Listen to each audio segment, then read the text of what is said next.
Hey everybody, thanks for being patient. I had promised I was going to put a video up of me building a wood fire in the new Gozney Dome, but it's been raining here non-stop since the weekend. So hopefully today, it stopped raining right now. Hopefully today I'll have time to get a fire built and show you guys how it goes. And even better, hopefully be able to cook some pizza tonight in it. So we're going to get this thing lit up. Hopefully get a video posted of making some pizzas later. But so stay tuned, make sure you subscribe, make sure you give me a thumbs up, and look forward to making the fire in this thing tonight. Thank you.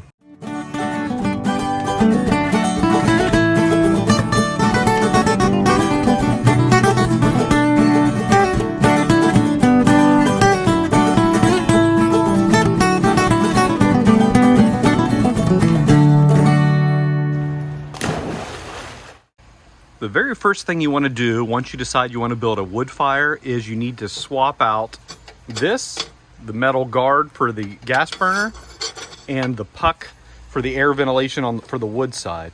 We're going to take this out.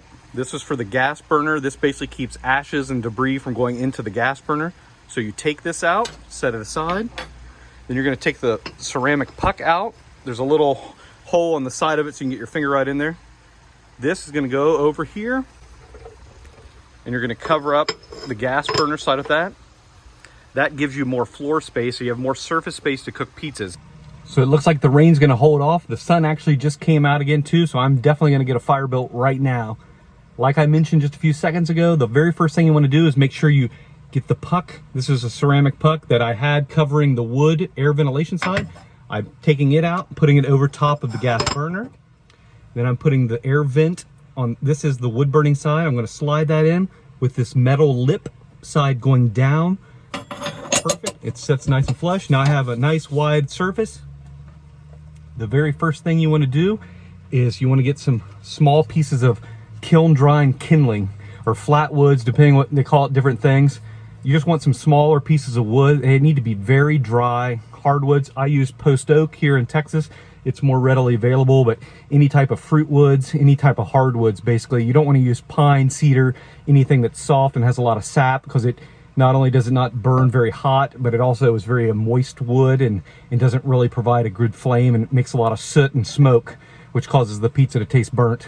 Also, before I get the fire lit, if anybody's wondering, I will be removing my iPhone out of the oven before I actually light the fire.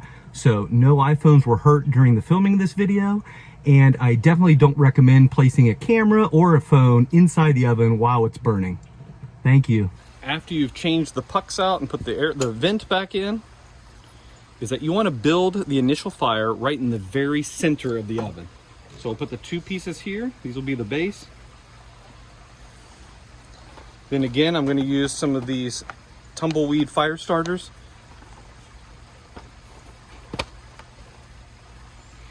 These are great. They're all natural. Again, like I said, there's no lighter fluid. I'm going to use two just to make sure, because this is the first build. I'm going to put one right here in the middle. I'm going to place another one right here in front of that one. Then I'm going to proceed to stack up the wood, rotating the angles of it. So I'm going to see how high. I think minimum you're going to want 6 pieces. You want it stable enough so it doesn't fall over. You want it to get nice and hot and start burning well before it falls over into embers. So you're gonna put them, they're right in the center right now. Stack them like this. You're gonna go 2 more, so we'll do 8 total. It's kind of like playing Jenga. Again, very simple. I stacked up 8 pieces total in the very center, and I have an all-natural fire starter. Again, if you don't have these fire starters, you can use newspaper or any type of dry paper. You just don't use magazines or anything that are glossy, because they have chemicals and residue in it that can affect the flavor and taste of your pizzas. Gozney recommends starting the fire initially in the very center of the oven. The benefits of this is that it's much easier to access the fire. You can stack the kindling up very easily. You can access it to light it. The other benefit is that it helps warm the center of the stone first. Then they also recommend let this burn for 10 minutes, get good and hot, then slide the entire fire over to the left side. Obviously, you want to use a turning peel or like coal scraper, something like that. Don't use your hands. Don't use anything that'll melt. Slide it over to the far left side. for another 10 minutes.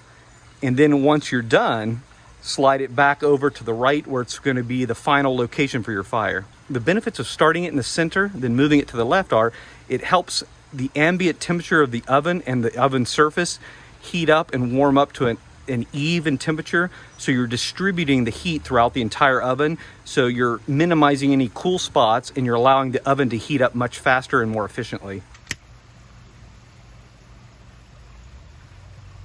This is very exciting. This is the first wood fire in the Gozney Dome. One thing I forgot to mention is that before you light the fire, you want to also remove the flue chimney cap. It's only been just a couple minutes and now the wood is burning super hot. It looks great and very nice looking fire. It's been a little over 10 minutes. The fire's going good. I added a little more kindling.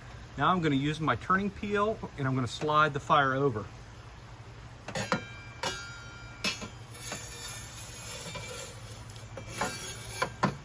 You want to make sure you get all the hot coals. Don't worry about the stone getting dirty. You're going to clean that up later before you start making pizza.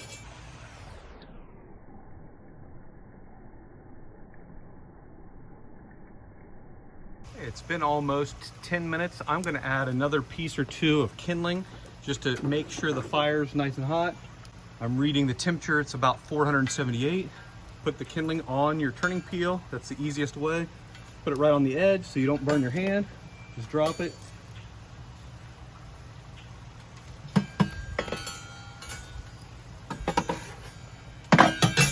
Okay, I'm gonna put one more piece on.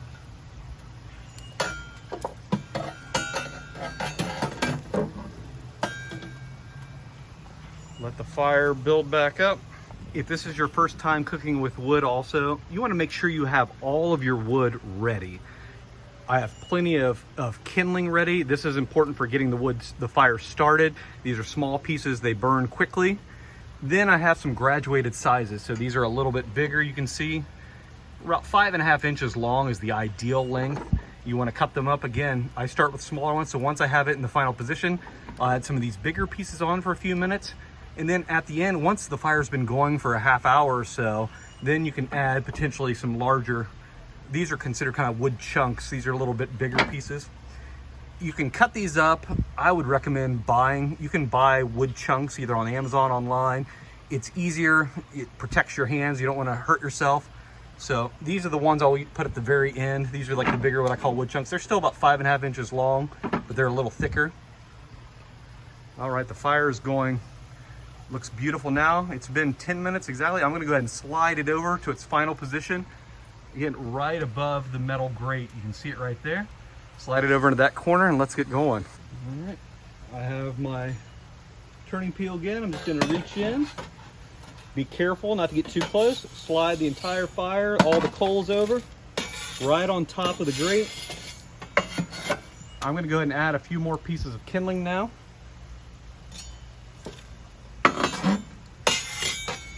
And don't worry about trying to keep the wood stacked. Once you get to this point, you have a nice bed of hot embers. It doesn't really make a difference.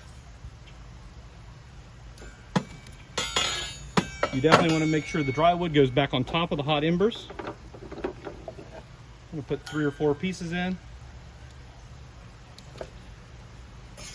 Okay, that should only take a few seconds to heat up.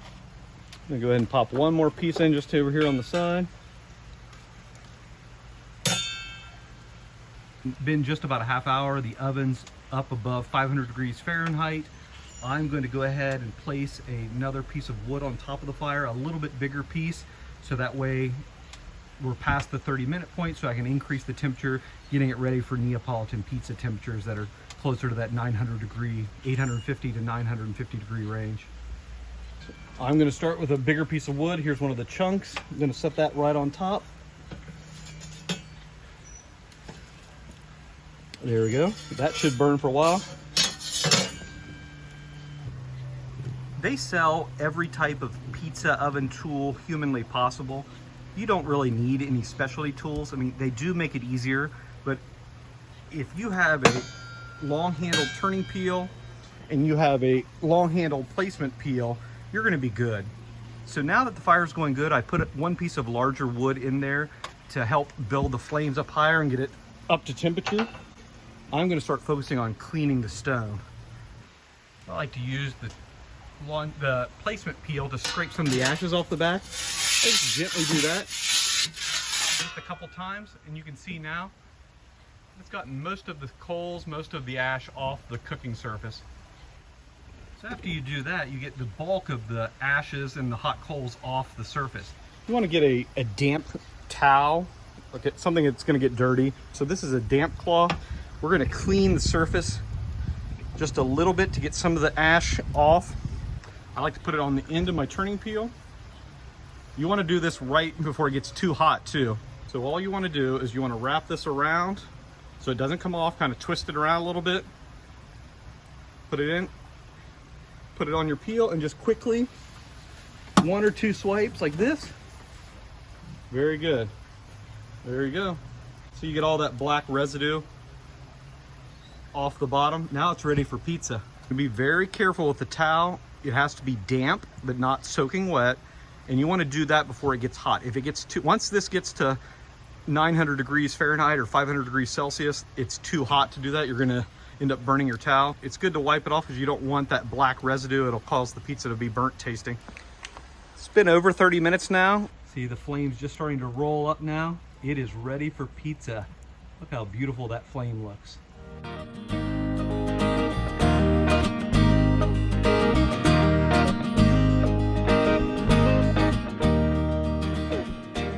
Now it's finally time to make the pizza.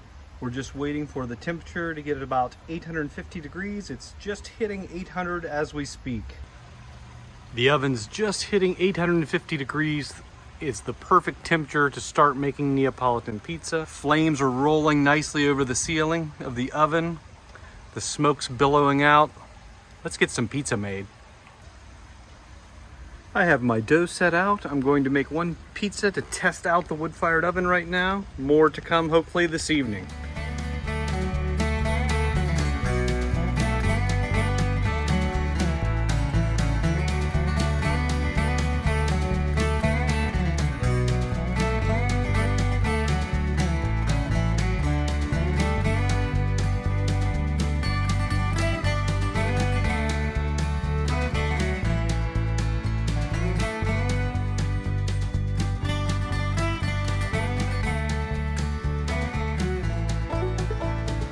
We're going to top it off with some olive oil.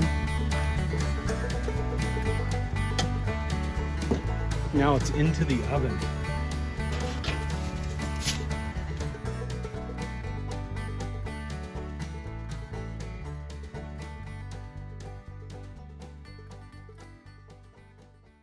So right before you throw the pizza into the oven, you want to make sure you put another log on just to get the flame rolling up over the ceiling.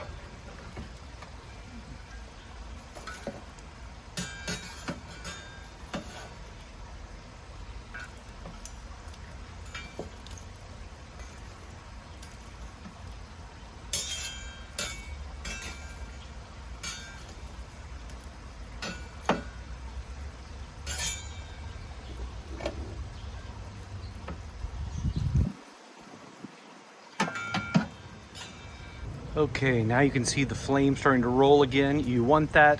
Now it's time to launch the pizza. Look at that beautiful flame. Let's get it in the oven. All right, we're gonna let it sit in there for about 30 seconds before we do anything with it. That's a good looking pizza.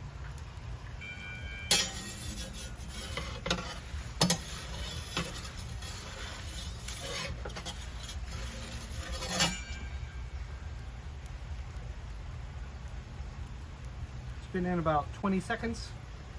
Well, a little more, probably about 30 seconds now. Looking good. Getting close on the bottom.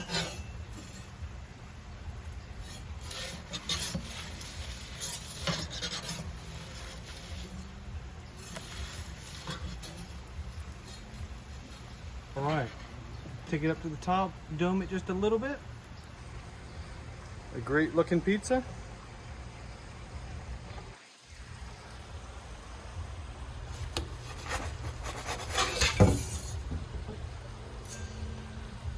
Well, that was a lot of fun. This thing is a beast. It was so much fun to finally get a wood fire built in this and make a great pizza. I hope you all enjoyed it. If you have any questions or concerns, feel free to shoot me a comment. Don't forget to subscribe, give me a thumbs up. Thank you very much. There's gonna be a lot more great videos to come. I think the next video is gonna be me showing how to empty the ashes and clean everything. So stay tuned for more videos. And again, thank you very much for watching. Have a great day.